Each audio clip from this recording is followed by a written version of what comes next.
Hi guys, let's talk about team motivations. Get in here. Have you ever noticed a member of your team or your general team start off with so much energy at first, and then you observe that much later the energy reduces and it starts dwindling? I mean, as a business owner or a leader in your organization, your industry in general, or perhaps you're that person. We have a solution today. Now, today we're going to be talking about how to keep your teams motivated. This is something that applies to the individuals themselves and the business owners or leaders. You need to be aware that the energy has shifted in your team. If you can't even tell, that's a big problem, and that's where you probably want to start with. Now, that is a sign that you need to do something or you're not doing something. What could really make someone lose their motivation at work? There are a lot of reasons, and I'm gonna just name a few. There could be some societal situation, whatever that's affecting the general public. It could be personals, the individuals themselves, and it could be the workplace environment itself. These are factors that over the years we've observed have tendencies of demotivating a team or making a team lose their motivation and drive.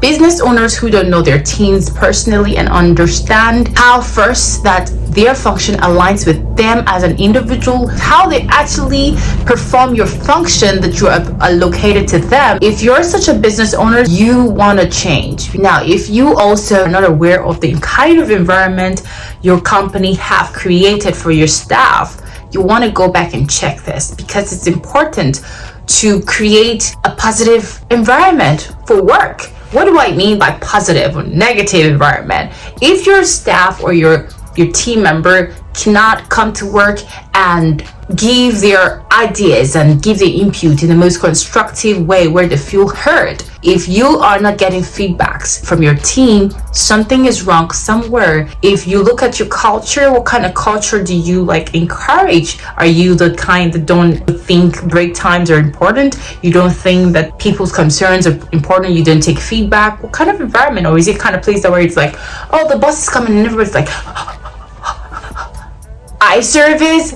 Listen guys, whatever they're not doing in your presence, they're doing outside your presence. Let's get right into the solutions today. How do you keep your team motivated? Number one, you need to go back and reevaluate your goals. Have you set unrealistic goals? I'm going to first of all describe what realistic goals are, because for real, what is really realistic goals? It's simply goals that you can tell step by step, objective by objective, how it can be achieved in this particular space of time. So if you give a goal of $10 billion in what? A year? How do we get it? What is the process? How do we achieve that? If you set that without answering the how, you've automatically set an unrealistic goal that will so crush your team spirit and demotivate your team 100%. So what that means is you don't even know how to achieve it. So you're just handing out responsibilities to people who most of the time are looking up to you to lead the way and, give them an example or nudge them in the right direction. Go back and reevaluate what kind of goals you set for such a person or such a team. Number two, you can motivate your team when you involve your team in the goal setting. Involving your team in the setting of your goals ultimately means that you're setting the goals with your team. You're involving the people who are literally taking these goals to the war front, because there's a war out there, guys. You're involving these people that are actually going to be taking these goals out there and making sure that they're being achieved even in the tiniest form from the beginning. If you're one of those business owners or leaders who you're scrolling through your phone, or you're in your office and you're just trying to set the goal for the year, and you finish that and then you go back to your team and just say, you know what, take this, you go do that, then this is for you. It needs to stop. This is where we prefer strategy meetings, brainstorming sessions. Start having such sessions with your team where they brainstorm on the possibility of ideas, how they're achievable, who plays what role, why this person's role is important for this person, why this function needs to be there, how can we penetrate the market, how can we move from 10,000 subscribers to 20, what is our current state? Because if you're not doing that, then you're obviously running a one-man business, and I don't see how you expect your team to stay motivated. No way. It not only makes people work with their whole heart and take your business up like their own, it makes them work with confidence instead of fear. and they're not compliant and they're just not saying, okay, let's just do it. So let's get that straight. The third one would be that you want to make sure you don't over prioritize perfection. The process is important.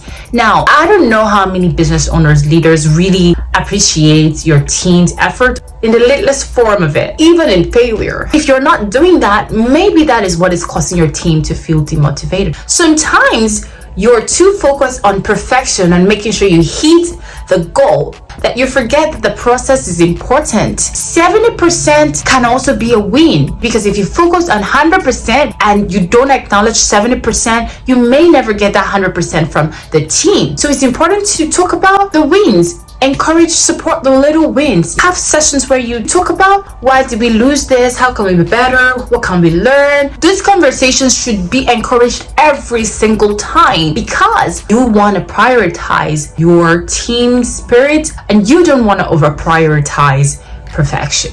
That is a silent killer. The more you put emphasis on the perfection, the hit or miss thing, the more you are silently killing your team spirit, and you will demotivate your team so bad it will affect the productivity of your business. Guys, we can save ourselves from this situation. Keeping your team motivated is a collective responsibility, but it's important that the business owners and the leaders in charge needs to start taking responsibility of their own part to play, because over time we've seen that being neglected a lot. When you ask for your team's feedback, you want to know what can actually help them perform better and what can be improved on. There are literally a lot of solutions out there we can give, but today we are just gonna narrow it down, these 3 things, and we hope that it's something that you go back to your team and implement so that you can up the motivation of your team again. Now, for you corporate workers, and if you're a team member, please make sure that you're doing something that aligns with you and you're giving your 100%. Stay motivated, stay strong. You can do it, okay? Don't forget to subscribe and follow us. My name is Jamaica. It's always a pleasure talking to you guys. Thank you, and see you next time in our conversation.